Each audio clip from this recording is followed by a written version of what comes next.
여러분 안녕하십니까? 아리다 방송을 시작하겠습니다.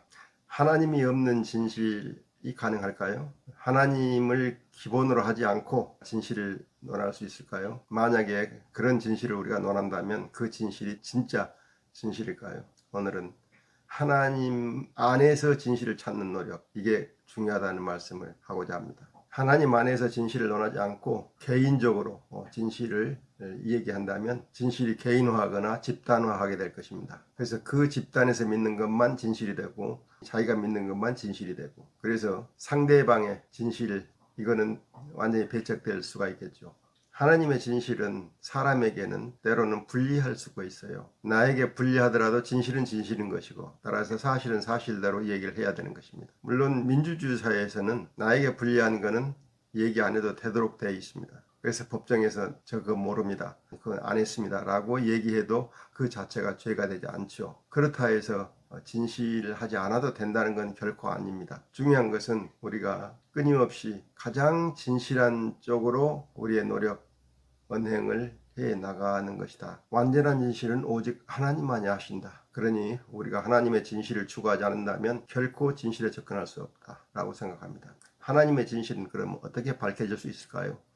하나님은 우리에게 결코 진실을 보여주지 않으십니다. 교회는 진실을 밝히는데 아무런 도움도 되지 않습니다. 물론 교회가 그 사람들에게 진실을 요구하면은 그 사람들이 마음의 감동을 받아서 진실을 얘기할 수는 있겠죠. 그러나 교회가 진실을 추구하지 않기 때문에 그거는 거의 우리가 바랄 수가 없을 겁니다. 오히려 교회가 진실을 덮고 신도편에서 진실을 호도하려 할 것입니다. 따라서 우리는 국가기관이 제대로 진실을 밝히도록 요구해야 합니다. 그런데 그 국가기관이 특정 이익을 위해서 진실을 덮으려 하면 어떻게 할 것일까? 검찰이 수사를 하지 않거나 하더라도 진실을 덮어주는 쪽으로 게으른 수사 또는 불의한 수사를 하게 된다면 그 검찰을 국민이 거부해야 할 것입니다. 그러나 현재로서는 검찰을 국민이 거부할 제도가 없습니다. 오로지 정치적인 압력을 행사하는 것뿐이죠. 그래서 검찰의 책임자를 국민이 직접 선출하는 방법이 효과적인 대안으로 떠오릅니다. 최소한 검찰총장과 각 지역의 검찰수장을 국민이 직접 선출하도록 하는 것이 바람직할 것입니다. 그래서 그가 한 수사 결과에 대해서 국민에게 책임을 지게 하면 검찰이 진실을 덮는 일에 지금처럼 일사불란하게 동원되는 일은 없을 것입니다. 우리는 영원히 하나님의 진실에 접근할 수 없습니다. 왜냐하면 하나님의 진실은 완전하여 조금도 거짓이 없습니다. 그런데 우리는 그런 진실을 가질 수 있는 용기가 없어요. 우리는 언제나 자신의 이익을 위해서 남에게 거짓말을 하고 싶어 합니다. 양심에 거리끼는 일이지만 당장 나에게 이익이 된다면 양심을 속이는 일을 주저하지 않습니다.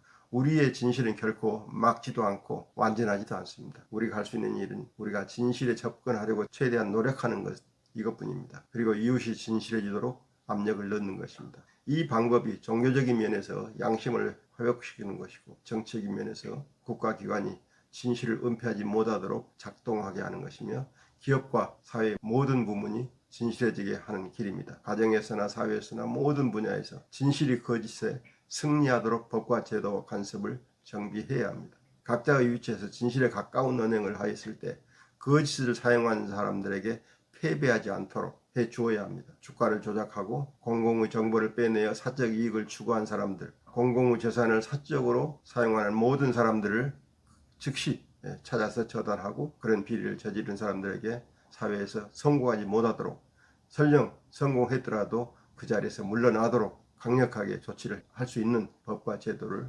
확립해야 합니다. 공공의 이익을 해치면서 자기와 가족이 부유하게 되는 길을 걸으려고 하는 사람이 성공하지 못하도록 해야 하고, 그렇게 성공한 사람을 사회가 도태시켜야 합니다. 담배 연기가 자욱한 곳에서 담배 피운 사람을 욕할 수 없고, 구린내가 진동하는 곳에서 방귀 낀 사람을 책망할 수 없습니다. 담배 연기가 사람에게 해롭다면 담배 피우는 사람이 최소한 공공의 장소에서는 담배를 피우지 못하게 막아야 하고, 구린내가 싫다면 방귀를 아무렇게나 뀌지 않도록 해야 합니다. 사회 분위기가 진실에 반하는 언행을 하는 사람들을 쉽게 찾아내어 도태시킬 수 있게 만들어내야 됩니다. 그것이 사회 전체를 건강하게 만들고 사람들을 행복하게 해주는 길입니다. 그리고 하나님은 이처럼 사람들에게 이익을 주고 사회를 맑게 만드는 일을 하는 사람의 편에 서 계십니다. 왜냐하면 그것이 하나님께서 바라시는 길이기 때문입니다. 이제 우리 사회의 문제로 돌아가 봅시다. 지금 벌어지고 있는 대선 경쟁에 진실 문제가 수면 위로 떠오른 지 오래가 되었습니다. 대장동 부동산 폭리와 관련한 의혹,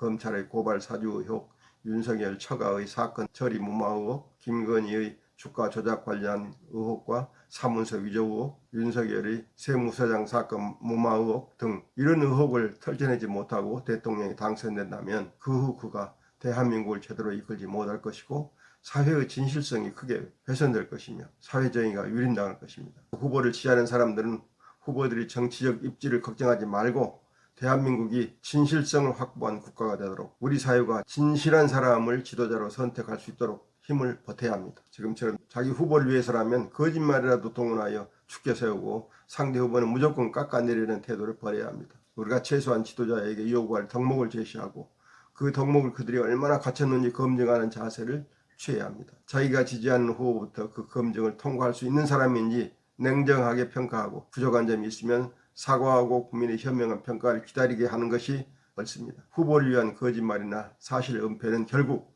국민을 멍청이로 만들어 우롱하는 일이어서 뒤에라도 진실이 밝혀지면 혹독한 심판을 받을 것임을 명심해야 합니다. 우리의 진실성이 하나님의 완전한 진실성을 추구하는 쪽으로 바로 서야 합니다. 그래야만이 내가 지지하는 후보들의 진실하지 못한 점, 위선적인 점이 드러나고 내가 지지하는 후보가 무엇을 잘못하고 있는지를 알아낼 수 있습니다. 그래야만이 그 지도자로 하여금 바로 갈 수 있도록 압력을 넣을 수가 있게 되겠죠. 이렇게 하는 것이 우리가 하나님의 완전한 진실성을 추구하는 것이 될 것입니다. 나의 잘못, 나의 거짓말도 드러내고 또 나의 편의 잘못, 거짓말도 드러내고 그래서 우리가 항상 거짓말에서 벗어나서 진실한 삶을 살 수 있도록 하는 것, 이게 하나님의 진실성에 가까이 가는 하나의 방법입니다. 그래서 대선 정국을 맡는 모든 분들이 하나님의 진실성 앞에 바로 설 수 있기를 바랍니다. 그래서 우리가 내가 믿는 또는 내가 지지하는 후보라 하더라도 이 진실성의 검증 잣대에 통과되지 못했을 때 그에 대해서 문제 제기를 하고 그것을 바로 잡도록 요구해야 될 것입니다. 오늘 말씀 이것을 마치겠습니다. 끝까지 들어주신 여러분께 감사드리고요. 다음 주에 뵙겠습니다. 안녕히 계십시오.